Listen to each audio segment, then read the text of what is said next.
discutez avec des hommes sur le terrain pendant qu'il y a près de 157 personnes tuées, pendant qu'il y a des personnes qui sont traquées, Monsieur Camara, vous pensez que c'est suffisant? Maître, je ne voudrais pas trop engager des polémiques. Je dis que j'en ai suffisamment parlé et je n'ai plus de réponse à vous donner par rapport à ça. Mais, Monsieur Camara, vous n'avez pas de réponse à nous donner, mais ça traduit quand même quelque part votre inaction. Oui, votre inaction, c'est une omission. Vous pouvez penser de la sorte, votre inaction maître. est une omission. Vous pouvez penser de la sorte, et l'omission est une infraction à la loi. Maître, s'il vous plaît. J'ai dit que vous pouvez penser de la sorte. Je ne refuse pas. Ce que vous dites, c'est votre pensée. C'est votre façon de concevoir les choses. Une autre question. Je suis d'accord, mais... C'est bon. Une autre question. Monsieur Camara, j'aimerais revenir aussi sur des propos que vous avez eu à tenir ici aujourd'hui, ou d'autres jours d'ailleurs, vous direz peut-être que ça n'a aucun lien direct avec le procès. Vous dites à chaque fois que vous êtes béni parce que vous êtes en vie. Vous savez, hein, on parle dans ce procès de mort. Ça veut dire que ces personnes-là n'ont pas de bénédiction. Ces 157 personnes qui ont été arrachées à l'affection de leur famille n'ont pas de bénédiction. Quelle bénédiction vous parlez, maître? À chaque fois qu'on vous parle des morts, vous dites que vous êtes en vie et que vous avez la grâce et la bénédiction divine. Ne confondez pas ma pensée, maître. Cette question ne m'a pas posé et c'est même anormal que moi, je puisse penser de la façon que vous êtes en train d'analyser. Moi, je dis bien que, eu égard aux faits, aux événements... La défense. Après, on va retirer les questions. Vous allez dire non. Vous allez continuer à insister, alors que c'est le bon moment de suivre. Okay. Je dis bien, maître, que la bénédiction dont vous faites allusion, j'ai dit, la bénédiction, je n'allais pas mourir sans donner ma part de vérité au tribunal et au peuple de Guinée. Ce qui ne veut pas dire que ces êtres humains qui ont perdu la vie ne sont pas bénis. À supposer que je ne serai plus dans ce monde. Est-ce que vous aurez eu l'occasion aujourd'hui d'être en face avec moi en train de parler? C'est de cela que je parle. On aurait dit, bon voilà, Monsieur Camara, c'est lui qui a fait ça. Vous n'aurez plus le temps d'aller sur ma tombe. C'est dans ce contexte que je veux parler, maître. Donc, restons dans ce contexte-là. Ne déformez pas un peu ma façon de parler. C'est dans ce contexte. D'accord. C'est dans ce contexte. Monsieur le Président, pas d'autres questions.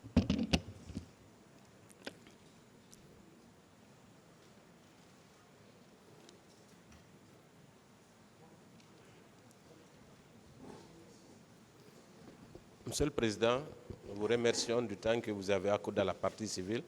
On en a terminé. Je vous remercie. La défense.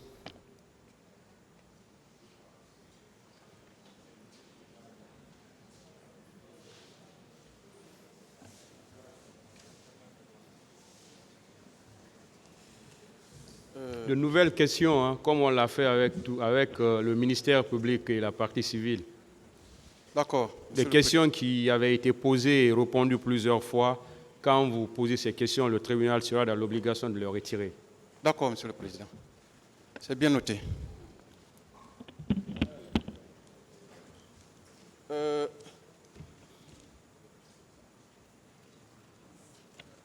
Monsieur le Président Dadis. Oui, maître.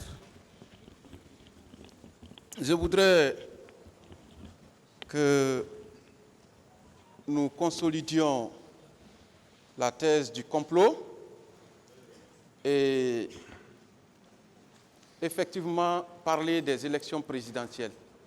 L'autre jour, j'avais promis, mais je n'ai pas posé de questions par rapport à ça. Les partis civils vous ont dit ici qu'il y a une dichotomie entre vos propos tendant à dénoncer le président Alpha Condé ici, alors que vous l'avez soutenu pendant des élections passées. Je voudrais savoir, est-ce que vous n'aviez pas, lorsque vous étiez au Burkina, vous n'étiez pas à la tête d'un parti politique? Oui, quand j'étais au Burkina Faso, entre-temps, j'étais à la tête d'un parti politique. Est-ce que vous savez qu'il y avait des réunions à votre propre domicile à Lambagny, dans la commune de Ratouma? Oui, on me rapportait ça, maître. Vous vous rappelez que vous aviez signé même un pacte, une alliance avec l'UFDG de celui d'Alain Diallo? Bon, à ce niveau, c'était un projet qui devrait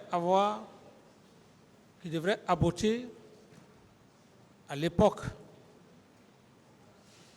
Oui, je confirme. D'accord. Est-ce que vous pensez que cela a fait plaisir au président Alpha Condé? Non, par rapport à ça, maître, dès que cela s'est passé, au lieu d'être témoin, c'est immédiatement l'inculpation. D'accord. Est-ce que vous êtes informé que quand votre vol a été détourné, vos sympathisants ont été arrêtés à l'aéroport et ils ont fait l'objet d'arrestations et de jugements au tribunal de Mafankou? Oui, tout à fait. Est-ce que ce ne sont pas des mesures de rétorsion qui vous ont amené, tout à fait, avec ce qui se passait à Zérekoré, plus de 400 morts, à dire non, mieux vaut sauver le peuple qui est de l'autre côté, moi du côté de la rive, le temps donnera raison à qui de droit? Tout à fait, maître.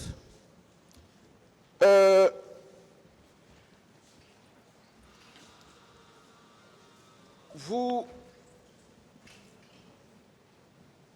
ne pensez pas que cette affaire du 28 septembre,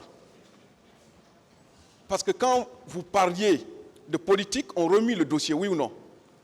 Oui, maître. Vous ne pensez pas que cette affaire du 28 septembre était devenue une sorte de chantage?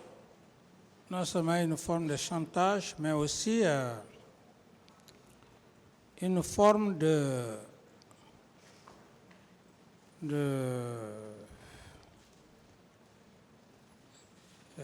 quelle expression vais-je donner?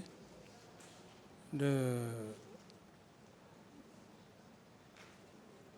me rendre comme un attribut, un sujet. D'accord. Nous allons continuer toujours dans la thèse du complot. Vous allez accepter, Monsieur le Président? Oui. Vous vous rappelez quand vous aviez encore le pouvoir, il y a eu quelque chose qui s'est passé entre, à l'époque, l'ambassadeur de l'Union européenne. Oui, maître. Et vous a appelé mon ami. Oui. Et puis, vous avez tenu des propos qu'on a qualifiés d'arrogants. Oui, maître. Et ça vous a valu beaucoup de critiques à l'étranger. Oui ou non? Oui. Est-ce que s'il vous revenait d'être aux affaires aujourd'hui, vous auriez tenu ce même langage à l'égard de ce diplomate respectable et venant d'un pays où vous avez été formé? Oui, par rapport à ça, contrairement à la pensée des gens, vous savez, c'est des pays qui respectent la loi. Et ça ne m'a pas coûté comme les gens l'ont imaginé. D'accord. Vous aviez une fois reçu la télé France 24 à votre domicile. France? France 24. Oui, maître. Jusqu'à présent, ça passe. Oui, maître. Et les gens pensent que ils ont qualifié d'ivresse du pouvoir. quel message vous vouliez lancer au peuple en invitant France 24 chez vous? Oui, vous savez, maître, à un certain moment donné de la vie, lorsque le destin lui-même a voulu que vous soyez à une certaine responsabilité comme un chef d'État, vous devenez une poubelle pour tout le monde. Chacun peut dire ce qu'il pense de vous. Il faut rester juste fort et il faut aussi comprendre que vous ne pouvez pas être aimé aussi de tout le monde.